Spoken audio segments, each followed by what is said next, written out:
Welcome home to USA Global TV and Radio.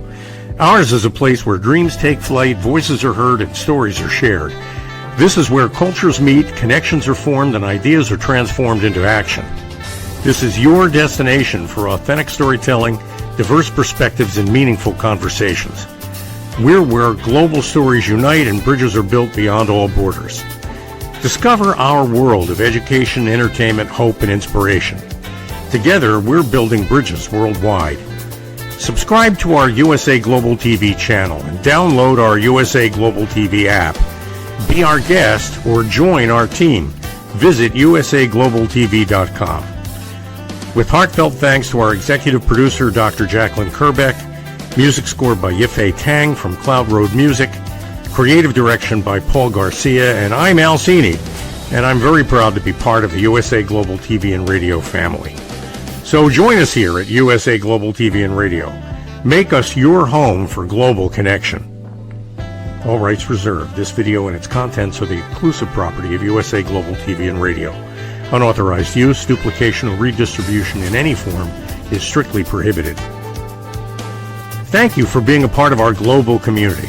Let's inspire together. Good morning, good afternoon, and good evening. Welcome home to USA Global TV and Radio, where we proudly provide world-class entertainment, education, hope, and inspiration. I'm Dr. Jacqueline Kerbeck, and our show today is You as a Whole, Body, Mind, and Soul. And for those of you who have been watching the show from the beginning, you know that Justin Merigliani is the host of this show, doing a tremendous job, one of our top 10 television show hosts here at USA Global TV and Radio. And Justin took some time off, which I really applaud him for, and he is back. I'm super excited that he is back joining us today, and he will be coming out and sharing what has been going on with him. All right, a little drum roll there for Justin. So just to give you a little bit of background, Justin and I met many years ago through the Crohn's Colitis Foundation. We both have experienced issues with ulcerative colitis, and Justin's journey has been different than mine. But Justin is a business owner, he is a father, and he is a really good friend. He's someone who really leads with his heart. And what I really love about him is he just tells you how it is. And so let's welcome back the star of our show, who will be taking the show over from now on, Justin Merigliani. Hello, Justin. Hey, Dr. Jacqueline. It's great to be back. So Thank good you so to have much. you back. It's been, what, 2.5 months, 3 months? 3 months, yeah. 3 months. Well, you left some big shoes for me to fill, so I did the best I could with the show. And since you are the creator, you came up with the title of the show, I'm going to be moving us around here now so you can officially take the show back. I got the keys, right? That's right. You've got the keys. And if you look, I actually got younger while I was out. Yeah, you did. You did get younger. What's your secret for that? Beard dye. I think that you did go through a phase where you shaved everything off, right? And then you grew it back? Yeah, I did. And the problem was it was two-tone. So when I trimmed it really short, the gray hair, you couldn't see it. It looked like patches that were empty. So I either had to get rid of it or make it darker and blend it. So I did that. Well, it looks terrific. I like it all the one color. I liked it the other way too, but it's good to try things and see what happens. Yeah. So the title of this show is You as a Whole, Body, Mind, and Soul. And this episode is Beyond Survival, a Journey to Hope and Healing. I'm going to turn the show over to you. I'm still here. We can interact. But why don't you share with the audience whatever it is that you'd like to share? For those who don't know, we have no script. I have not talked to Justin specifically about what he's been going through. I don't know what he's going to say. So let's give him a round of applause for his courage to come forward. Justin, it's all over to you.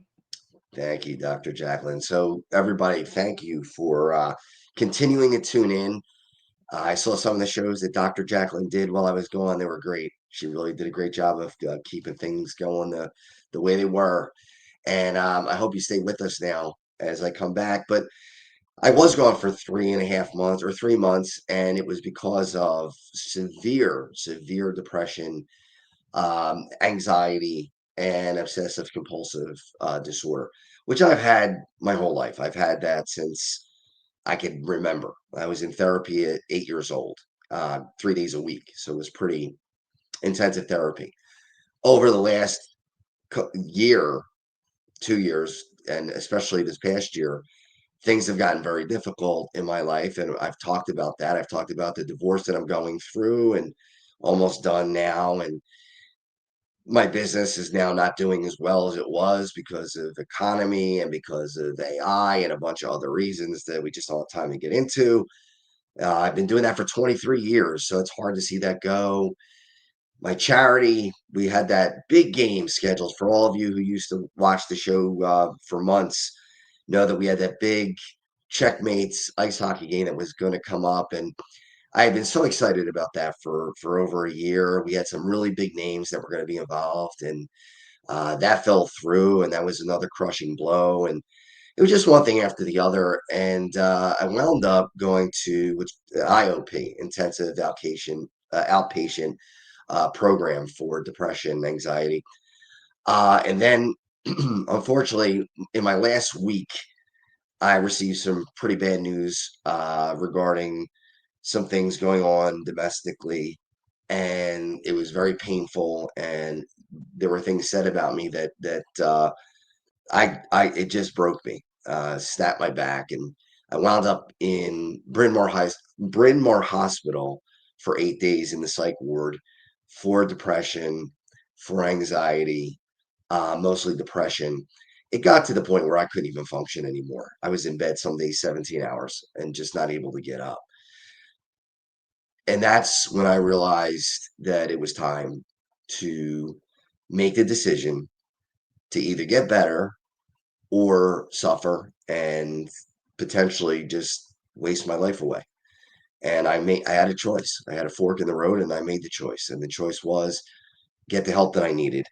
Just like if I had when I did have ulcerative colitis and I needed to have my colon removed. Most of you know I'm an ostomy patient.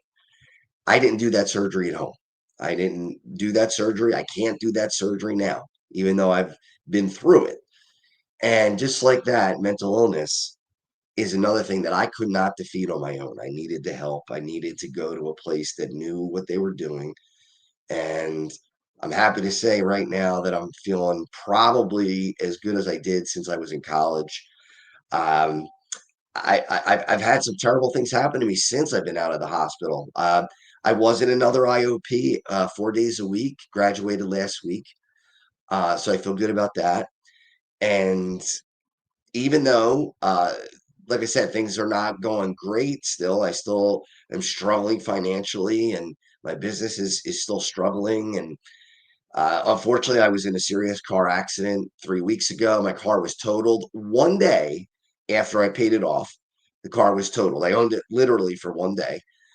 But I'm happy to say that none of this stuff has broken me now. I just take it in stride.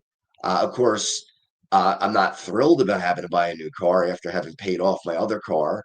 I'm not thrilled about going through a divorce. I'm not thrilled about having to sell a house. But these things are not breaking me anymore because I now have the tools to stop it from doing that. And that was the key for me. So when I got in that accident, that was just 3 weeks ago, and I got a lot of back pain. Need to get an MRI to see if I don't need surgery. So that's something that's coming up. I also need two other surgeries for other issues, and nothing major, but still, I mean, these are things that would have really set me back, and I'm able to smile through it. I'm able to work through it. I'm substitute teaching now, and I'm on my off days and working with kids, and that's a lot of fun. And I can't play hockey right now with my back, and I can't go to the gym, and those are things that would destroy me. But again, now I have the tools to say, all right, you'll get back there one day. It's not the end. It's just a little break in time. And the other thing is, I've become so much more, and I always was an empath, but I've become so much more empathetic and sympathetic to other people. I saw so many people who were so far way worse than I was as far as mental illness goes. People who amputated limbs because they were so despondent, or they were delusional and thought they heard voices telling them to do those things. And people who actually said they would just they don't care anymore, that their life is over. And we're not talking about just regular, your regular Joe. We have some people in there. There was one celebrity in there. There were engineers, there were medical people there, doctors, other psychiatrists who were there as patients. So it's not discriminatory. Mental illness can affect anyone at any time. What I learned is that everybody is one tragedy away, or one loss away, or something happening to them that could put them in a state where they just don't have the skills to cope with it. And it's okay not to have those skills. That's why we have professionals who give us those skills. So I can't say enough about the people at Bryn Mawr Hospital who brought me around. I went voluntarily. Some people were not. They were brought there by either the police, or an ambulance came to get them, and they were involuntary. I was voluntary. One of the things that stopped me from doing it for a while was the fear that people would label me and say, this guy's crazy. He's been in a mental hospital. But you know what? At the end of the day, what difference does it make why I was in the hospital, what ailment it was? My colon was sick and it was taken care of. If your heart is sick, it's taken care of. If your throat is sick, like right now, I have a scratchy throat, as you can tell. You take medicine, and you get it taken care of. Why do we have a problem with the brain and taking care of that organ, which is probably, and not even probably, it is the most important organ that you have. It's the one that controls everything else. And yet, when that organ gets sick, people look at you differently, and they're afraid. There are levels of mental illness. It's not, the Ted Bundys or the psychopaths. There are those folks for sure. I'm not saying that they don't exist, but not everyone who has been in a mental facility has that type of mental illness. And I think that that's something we need to get out there. So I'm rebranding my charity, Checkmates, so that we reach out to more than just people with Crohn's and colitis and ostomy. I mean, that's a really important thing to me, because I did have ulcerative colitis. Dr. Jacqueline's been open about her battle with ulcerative colitis. We know a lot of people who have inflammatory bowel disease, and also have um, autoimmune diseases, which kind of go together. There are a lot of medications that are overlap. So MS, Graves' disease, there are a bunch of diseases that can be treated by different medications that also are treated for ulcerative colitis and Crohn's, because they're autoimmune diseases. But I also want to reach out to people, and help people who are suffering with mental illness as well. I think that's another one of the underserved communities. And um, one of the things that I really would like to figure out how we can do this, and I've talked to some people about it, is to help people financially. One of the biggest problems that have affected people are the fact that work and finances are the number one reason that lands people in these facilities. And some of these people have not worked for months, maybe years. And I know that people say, well, no handouts, you got to fight for what you get, and you got to work for what you get. I understand that. But there are people who just can't. And I've seen it. I've seen it with my own eyes. So there's got to be a way. I know one person who was in this ward with me, and we would talk, and she was telling me that she was losing her business, she was losing her house, had no family around, was afraid to be homeless. When we drive by people on the street, we don't know how they got there. We don't know. So I really want to find a way that we could get people back on their feet if they miss work for a year, or their businesses fail. I was able to go to my parents' house and be there and be taken care of when I was sick. And now that I'm not sick anymore, I want to be the one taking care of people. So I see that we do have some comments. So please, let's take a look at those. Hey, Claire, there's Claire, good friend of mine.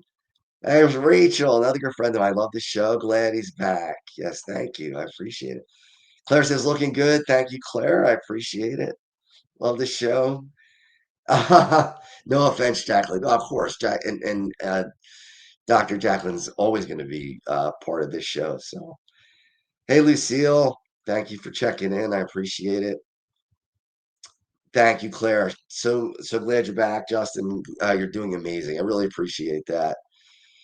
Craig Shapiro, Shap, stigma, judging, and unwillingness to really understand humanity. I agree with you, Shap. That is exactly what it is. And I've been guilty of it too. I'll tell you that right now. Before I went into the hospital, and that's what I mean by becoming more empathetic. I at times, to my shame, would look at people in, let's say, Kensington, and see them as drug addicts and say, well, why don't they just stop? It's their own fault. They put themselves in that position because, they take drugs and they made a choice to take the drugs.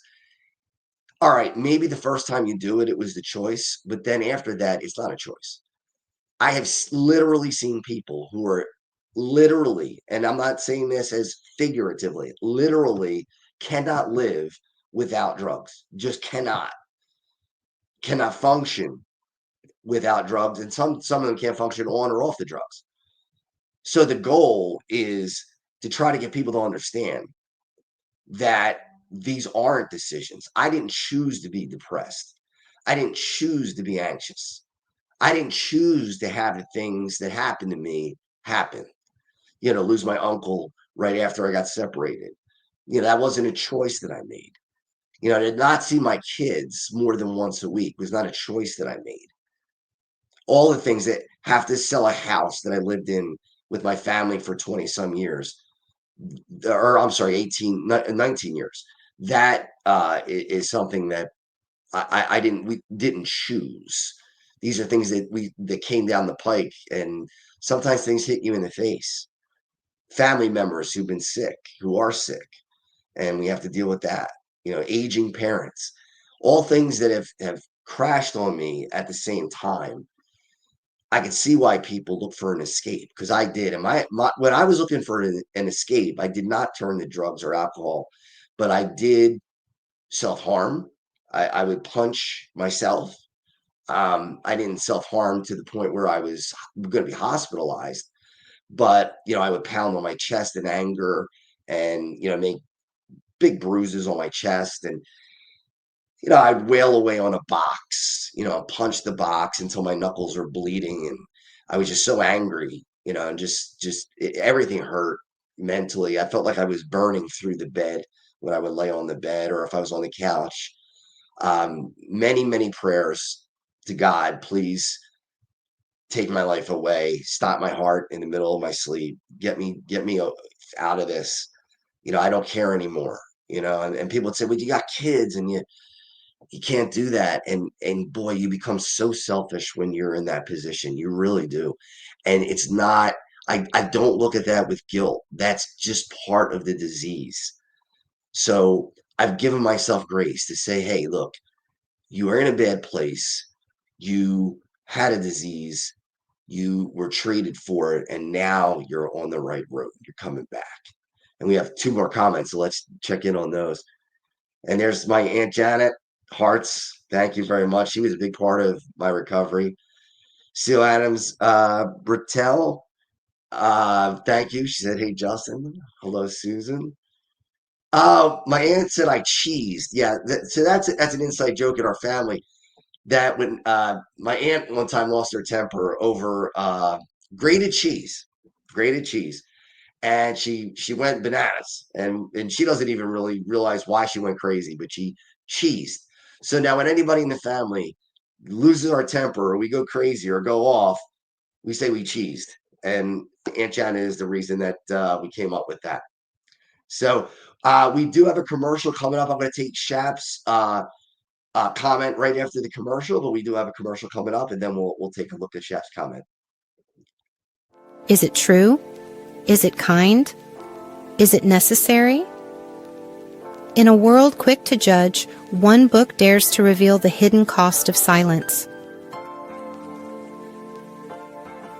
Discover Holy but Harmful, The Silent Sin of Judgment, How Hidden Judgments Destroy Relationships and Damage Lives by Dr. Jacqueline Kerbeck. The Amazon #1 bestseller that's transforming the way we understand ourselves and the way we see others. Pick up the companion workbook to uncover your own hidden judgments and learn how to break free from them. Available now on Amazon and at fine bookstores worldwide.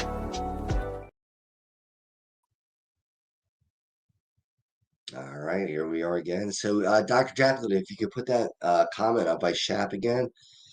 So he said, Shap says it's much easier to not get educated than to get educated. Also, whether we like it or not, we live in a quick soundbite America. Lastly, bias is dangerous. Agreed. Getting people to realize their bias is tough when listening to an echo chamber, which is much easier. And Chap is right. Chap is right. And there's my sister Lindsay. I remember how many lives. I just remember how many lives you touch. You're an inspiration. Thank you, Lindsay. And Lindsay was a great comfort to me as well. Went with me to the hospital with my mom the day that I went in, and they were great. They really allowed me to be weak, and they allowed me to fall apart and let the bottom fall out, but they didn't let me sink. They held me up, and then I got better. And that's look, are there going to be bad days in my life still? Are there going to be days that are going to be soul crushing? Yeah, there are. I know that. Someday I'm going to lose my parents, and there's not a thing I can do about it. I can't change it. But the thing I can do is lean on the tools that I have and say to myself that you can get through this because you've gotten through other stuff before. And that really is the key. That really is the key. No, you cannot. I've seen what it's like. I felt what it's like to think that it's over, to literally think that your life is never going to get better again. And sadly, there are some people that I've kept in touch with. I've kept in touch with everyone that I was in the hospital with. I called us Flight 93. I named us Flight 93 because if you think about 9/11, Flight 93 was a group of people who boarded a plane on 9/11, 2001, who didn't know each other. They didn't know each other at all. They were all strangers. By the end of that flight, as it crashed, and maybe an hour before it crashed, this group of people who didn't know each other at all became one. They were a team, and they worked together, and they built something and hatched a plan to save probably the White House or the Capitol from being hit by that plane. So they went from people who didn't know each other at all to being almost as intimately close as you could be with any other human being as you're dying together. You know you're dying, and you're dying together. And that's why I said to the people who were with me that we're Flight 93. We didn't know each other before that week. All of us in our own battle with pain, all of us struggling to survive, all of us not knowing if we would survive or if we even wanted to survive. And then all of a sudden, we're there together. Now, sadly, some are still there and haven't been able to break away, and others have left, and they unfortunately just give up. They gave up, and they no matter what, they don't want to deal with anybody anymore. So I accept where they are, and I delete their phone number if they say to, and I don't contact them, but I still pray for them, and I still hope that someday that turns around for them. But sometimes you got to think about yourself, and I don't think I did that enough. I think I did a lot of worrying about other people, what other people thought, and did I do this right? Did I do that right? Needing too much confirmation on things. Is this the right way to think? Is that the right way to think? Is this the right thing to do? Is that the right thing to do? And it just became where I have to be who I am and live my life the way I am. Whether and I don't buy the whole I don't care what anybody thinks of me thing. I think that's a bunch of garbage. I think that people do care what people think about them. I think every one of us, or at least every one of us should, want to have people walk away from us and say what a pleasure it was to be with that person, and what that person can do for me. How does that person rub off on me? And people can leave you in different ways. They could leave you and think, what a jerk. This guy is just full of himself, and where he's nasty, and he's short with people, and he's always in a bad mood, and I don't want to be with him or her. Or you can leave people saying, I wish that this lasted longer. I wish I was with this person a little bit longer. I can't wait till I see them again, or I'll call them in a week just to see how they're doing. Those are important things. And I couldn't be those things until I fixed myself. And I also have learned that I can't fix anybody else. I could listen. And I do. People have come to me, and obviously I would never betray their trust, but they'll say to me, I don't have the ability to come out and say what I'm going through, but I have also been in a psych ward. You will be surprised how many people have been to a psych ward. It's way more than you think. I promise you. I can tell you that with no hesitation whatsoever. Other people have said to me, I wish I went to a psych ward because I had a couple of suicide attempts. That's what you want to avoid, because suicide attempts could be successes. And if they are, you can't fix that. You can't turn that around. You can't say, well, you know what? I didn't mean it. I wish I didn't do it. It's too late. So if you feel that way, if you get those feelings, yeah, you hopefully have people to turn to and talk to. But more importantly, call 988. Go to a hospital. Go to a psych ward. See a psychologist. See a psychiatrist. See if you need medication. These are all things that you need to do to save your own life. If you are bleeding from the neck, you would not hesitate. You would call an ambulance and have surgery to have that repaired. Otherwise, you'd bleed out and die. Why is it different that if your brain is trying to kill you by making you think that the best option is to end your life? Why is it different? Why would you not go to the hospital? Why would you not get the professional help that you need? And I have been guilty of this myself, trying to talk people out of it. Not a professional, I can't. I've learned that. I don't have the ability, I don't have the training to save people who are in a mentally ill state. Doesn't mean you're always going to be mentally ill, but if you're in that state, I can't fix that for you. And nobody else can except for professionals, people who know what they're doing. The fly by night, just do this, just do that. I tried all that stuff. I tried all the self-help podcasts and things. It just didn't work because I didn't have the tools that I needed. I didn't know what to ask for. I didn't know what I needed. And I found out because there are professionals who've been through this with many people before. And that's important.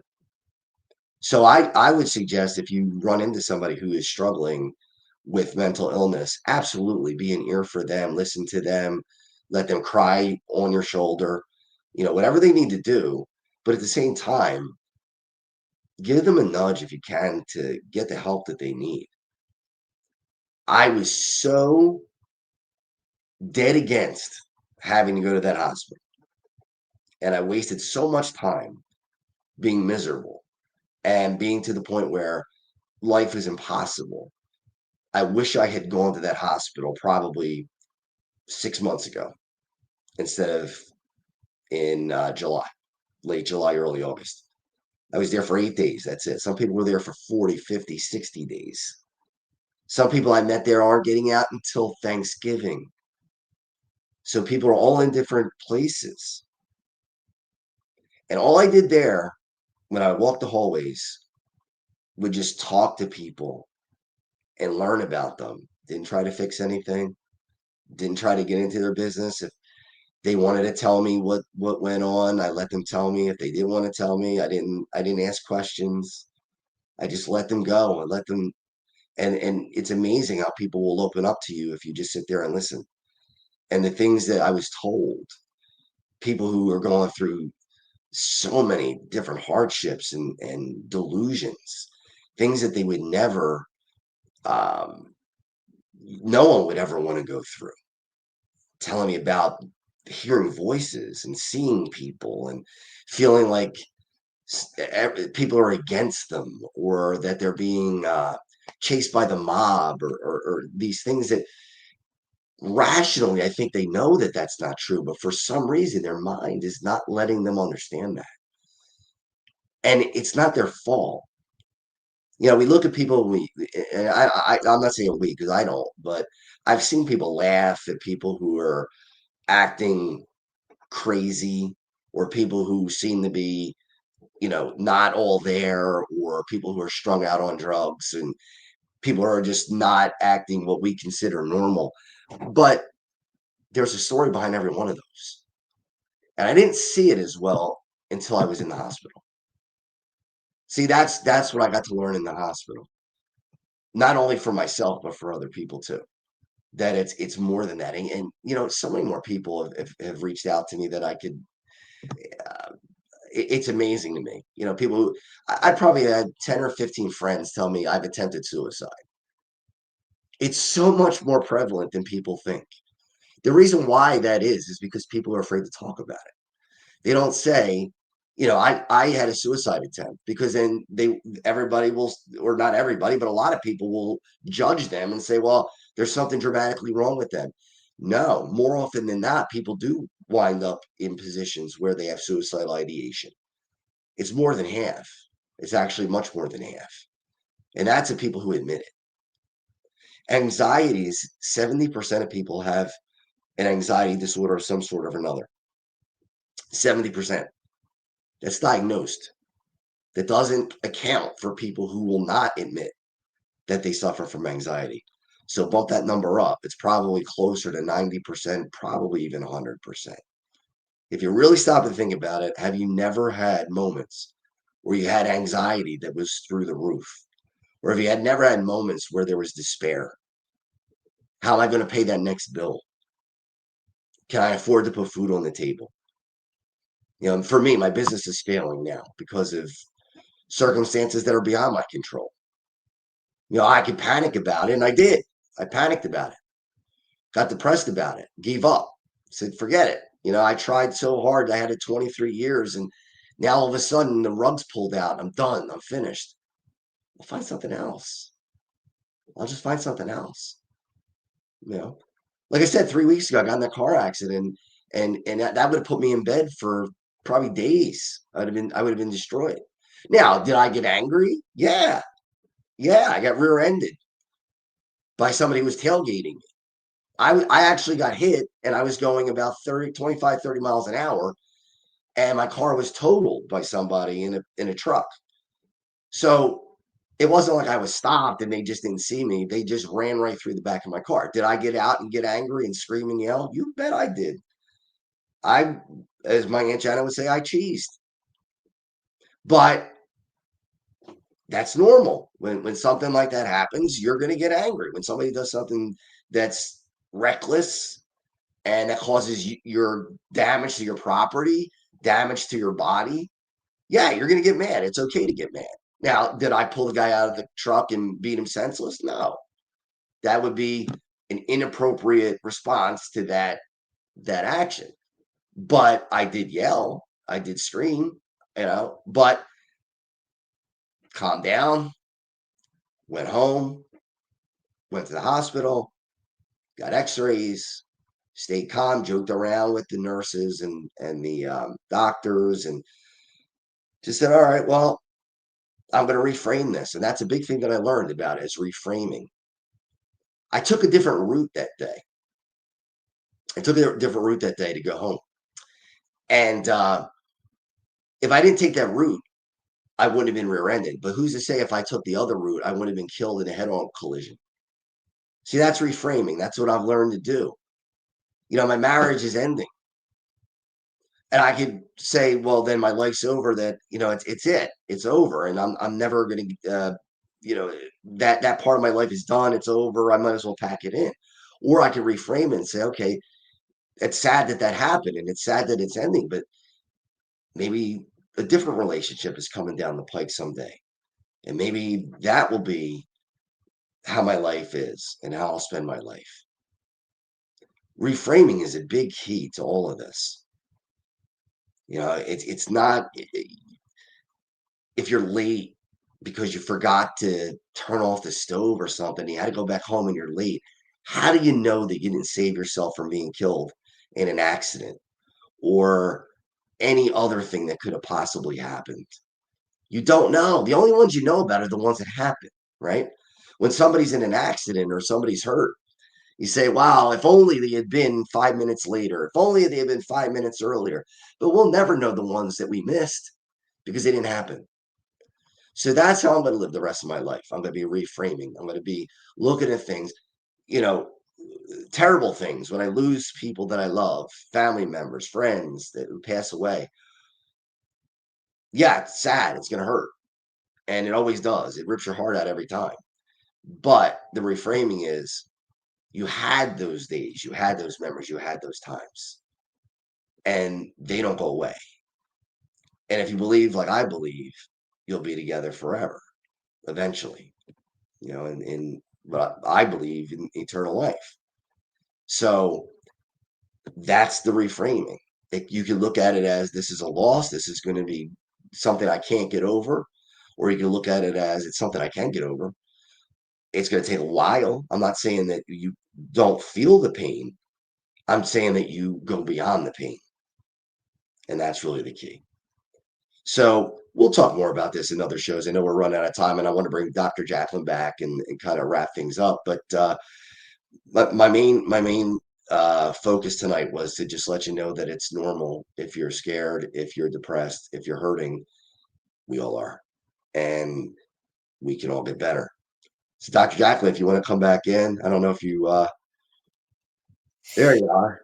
I'm still here producing the show. There you go. Well, I just want to tell you, I feel this new energy coming from you. I see it light up on your face. I hear it in the way you're speaking and the passion and conviction that you have. And I'm just so proud of you and so happy for all the work that you've accomplished and how you continue to inspire people. And I think for me, the most meaningful part of the show, you just actually pulled it all together with reframing things and looking at things as, why is this happening for me instead of why is this happening to me? So congratulations. You have taken everything that's happened to you and you've reframed it into a beautiful, positive package. And it sounds like you don't have any anxiety or regrets or anger that is lingering and that you're going to bring forward with you. And I think that's a very difficult thing to do, but I'm very proud of you for doing it. Thanks. I really appreciate that. And like you said, with the anger, especially, it's really, really gone. I mean, I've had so many things happen to me since I was in the hospital and since I've been in my IOP where the old me would have gone ballistic or cheesed.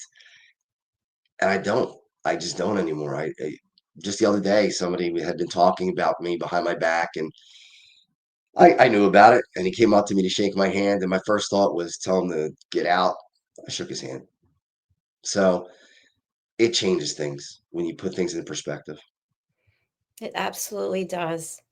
So I'll let you close out your show and let people know where you're going to be here every week at the same time, anything that you want to share with people. But I personally am thrilled to have you back and just most importantly, to be able to call you my friend and get together with you in person so that we can have some more fun times together. I'm looking forward to it. We'll have to work out when my back's better. Absolutely. I'm in. Sounds good. All right. So you can find me on my website, justforutc.com. You can email me at I'm sorry, email me at justin@justforutc.com. Checkmates is being rebranded, so we're going to be working on that website, www.checkmatescharity.com. My email there, justin@checkmatescharity.com. And we got some really cool things coming up to make some money for people who are down on their luck or sick. And there are a lot of great things coming. So please keep staying tuned. Please go to the sites and help us help other people get out of the hole that I was in. Thank you all for your loyalty, for all the people who came back, and for everybody who's watching. I really appreciate it. I appreciate Dr. Jacqueline. You know I love you, and I'm thankful for all that you've done for me. And I'll see you next Monday, everybody. Have a great week.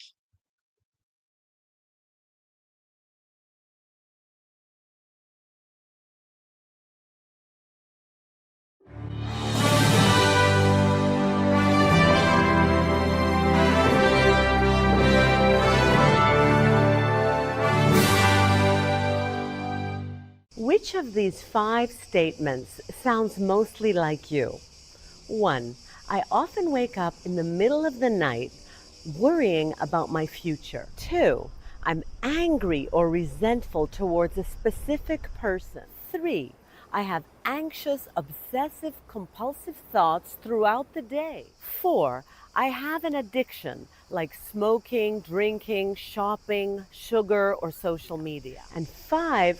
I feel that I'm wasting away my life. Hello, I'm Dr. Alkistis Agio, and for over 25 years, I've been coaching and training people from all over the world to transform their fears, insecurities, anxiety, and anger into mental and emotional freedom. I'm confident that my simple 3-step method based on Greek philosophy can help you to transform into the joyful, confident, free human being that you deserve to be. I want to invite you to join my weekly online coaching group to finally get the results that you want. Look, you've tried it alone so far, and you've had some okay results. But let's face it, you're still feeling stuck right now, spinning your wheels. Einstein said that insanity is doing the same thing over and over again and expecting different results. Now, unless you realize this as a fact, that you are a prisoner of your own mind, you can't move forward. I'm here to support you, as well as the whole community that we are co-creating. Stop feeling stuck. Stop feeling depressed. You don't have to do it alone, and alone isn't working anyway. Sign up today, and I'll meet you on the inside of our amazing weekly group call. I guarantee that you'll make progress from the very first session.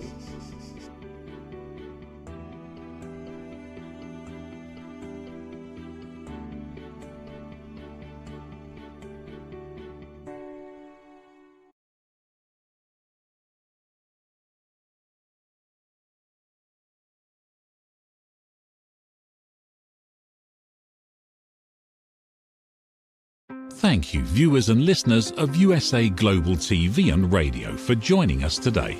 We're honoured to have your time and attention as part of our global community. At USA Global TV and Radio, we believe in the power of authentic conversations, meaningful connections, and creating a world of possibilities together. Want to be part of something bigger? Join our team of elevated listeners at usaglobaltv.com, a space where your voice matters and your ability to listen transforms relationships. Stay connected with us across all our platforms for thought-provoking discussions, expert insights, and empowering stories. Subscribe to our channels at youtube.com/c/usaglobaltv. Follow us on social media and explore the endless opportunities we're creating for growth, learning, and inspiration. Together, we're not just broadcasting, we're building bridges and changing lives one conversation at a time. For inquiries, contact us at info@usaglobaltv.com. Music by Johnny Dies. Produced by Executive Producer and Director Dr. Jacqueline Kerbeck. Voiceover by Mike Porter. Creative direction by Paul Garcia. All rights reserved. Copyright 2025. Visit usaglobaltv.com to view our full terms and conditions.